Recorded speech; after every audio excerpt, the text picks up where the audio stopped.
안녕하세요. 저는 사실 제가 대학에서 사회학을 전공했어요. 뭐 부전공으로 다른 거를 했고 또 그다음에 또 전공을 바꾸기도 하고 그랬지만 사회학을 공부한 적이 있어서 그런지 그 사회에 대한 전반적인 파악이나 분석 이런 걸 되게 재밌어해요. 그래서 제가 한국 사회나 이 서구 사회나 이렇게 비교할 수 있는 기회가 있다는 것이 제 인생에서 참 즐겁다 이런 생각을 하게 됩니다. 근데 사실은 한 20년 정도 서구 사회에서 살면서 많은 것을 보고 또 인간관계도 많았고 그런 사람으로서 또 플러스 사회학적인 그런 시각을 가진 사람으로서 요즘에 한국 사회에 대해서 굉장히 걱정스러운 생각을 많이 하게 됩니다. 무엇보다도 행복하지 않은 사람들이 너무 많아졌다. 그리고 이기적인 자아를 가진 사람들이 많아졌다. 물질적인 사고방식이 너무 많다. 이런 것들이죠. 근데 제가 서구의 사회에서 굉장히 놀랍게 생각하는 거는 이 사람들이 젊은 사람들의 경우는 나이 든 사람도 마찬가지입니다. 근데 외모 지상주의가 전혀 아니에요. 외모가 별 일 없어도 결혼들도 잘하고 연애도 잘해요. 그래서 굉장히 못생긴 여잔데 멀끔하게 잘생긴 남자랑 살기도 하고 결혼도 하고 또 그런 케이스 한국 사람이 생각할 때는 굉장히 이상하다 정도로 볼 정도로 그런 커플들이 꽤 많이 있어요. 그리고 물질적인 성공이 없고 결혼하고 자기 집이 없다 하더라도 보통 흔하게 렌트집을 살면서 굉장히 행복하게 자기들의 생활을 꾸리는 그런 젊은이들이 엄청나게 많다는 점입니다. 그리고 이 사람들은 무엇보다도 자기 생활을 다른 사람과 별로 비교하지 않아요. 그리고 남 얘기를 하지 않습니다. 그래서 어떤 모임에 가더라도 굳이 다른 사람에 대한 얘기가 흉이 될까봐 그런지 몰라도 또는 개인주의가 엄청 발달돼 있잖아요. 여기서 개인주의라는 거는 자기의 가치관을 다른 사람의 가치관과 동등하게 인정해주는 그런 태도죠. 그래서 현재 한국이 안고 있는 여러 가지 문제는 특히 미디어를 통한 매체나 또 주변 사람들, 친구들, 동창들 이런 사람들이 말해서 일부러 말해줘서 물질적인 가치관이 굉장히 일반화되어 있다는 거죠. 그래서 보통 애정이나 사랑이나 이런 거조차도 자기 철학을 가진 그 인생관이 굉장히 지탱하기가 힘들다는 거예요.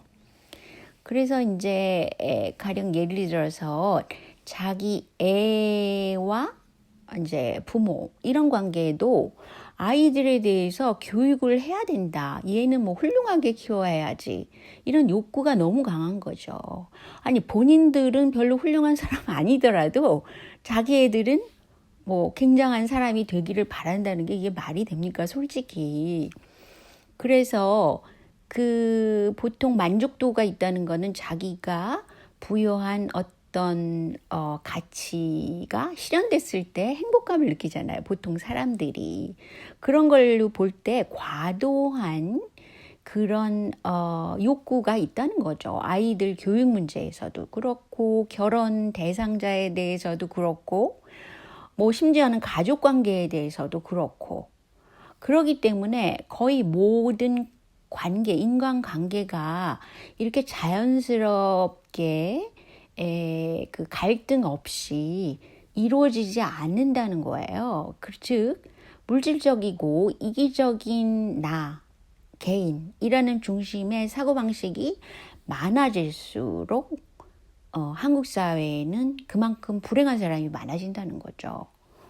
그래서 외모가 별 볼 일 없고 물질적인 성공이 없어도 결혼도 잘하고 연애도 잘하는 이 젊은이들이 많은 그리고 렌트집에 살면서도 전혀 자기의 삶을 다른 사람들과 비교하지 않는 그런 서구 사회의 젊은이들을 보면서 제가 가장 한국 사회에 필요한 것은 본인과 다른 사람을 물질적으로 첫째 비교하지 좀 마시라는 거죠. 그리고 둘째, 다른 사람 얘기, 특히 개인적인 얘기를 하지 말라는 거예요. 한국 사람들이 아무렇지도 않게 저도 이제 한국 모임에 가면 어머 좋다 나쁘다 뭐 이쁘다라는 거조차도 별로 그 서구 사람들은 그런 말을 잘 하지 않아요. 그리고 개인적인 문제에 대해서 과시하려는 그 욕구가 강하지 않습니다. 그래서 이제 그 한국 분들이 어떤 모임에 갔을 때는 과시를 하고 싶어 하는, 또 남자들 특히 자동차 같은 걸로 과시하려고 그러잖아요. 물론 뭐 서구 사회도 그런 사람이 가끔 있긴 하지만 그렇게 과시를 일부러 하려고 그런다든지, 다른 사람의 개인 이야기를 한다든지, 뭐 가족 문제를 이야기한다든지, 이런 것부터 하지 않는 운동을 벌일 때 한국 사회는 굉장히 조금 더 행복해지는 그런 사회가 되지 않을까 생각합니다. 그리고 뭐 특히 우리 애가 뭐 어떻게 해서 뭘 잘했다라는 문제도 어떤 교육적인 그 생각 없이 막 그 자기 자랑을 아무렇게나 한다는 그런 문제가 있다는 거죠. 그리고 굉장히 생각보다 물질적으로 비교를 많이 해요. 그래서 자기가 내세울 게 없으면 굉장히 부끄러워하거나 부담스러워한다는 거죠. 그래서 어떤 개인과 개인이 만나서 이루어지는 그 모임에 갔다 오면 굉장히 기분이 나빠질 가능성이 많아요. 한국의 모임이라는 건. 그런데 이제 제가 이 다음 동영상에서 강조를 또 다시 하겠는데, 그렇기 때문에 아주 순수한 감정조차 또는 순수한 감성조차 많이 그 왜곡돼 있습니다. 그래서 사람들이 물질적이고 기능주의적인 사고를 한다는 거. 그래서 생각해 보세요. 원시 사회에서 만족도가 현대인보다 적을까? 아닐까? 또는 조선시대의 사람들이 현재의 한국 사회의 사람들보다 행복할까? 아닐까? 뭐 이런 것도 비교해 볼 필요가 있죠. 그래서 뭐 어떻게 GDP가 많아진 사회, 무조건 그게 행복하다. 이렇게 볼 수 전혀 없잖아요. 그런 건 이미 다 아시잖아요. 그런 의미에서 제가 다시 강조하는데, 집이 없어도 결혼 잘하고 그 사랑이라는 그 순수한 감성을 굉장히 소중히 여기는 그런 사회가 될수록 물질적인 가치가 줄어들고, 또 자기가 비교당하고 비교하는 그런 말을 줄게 하는 사회가 될수록 한국 사회는 굉장히 조금 더 행복해질 거라는 거죠. 자, 오늘은 여기까지요. 짧게만 얘기하겠습니다.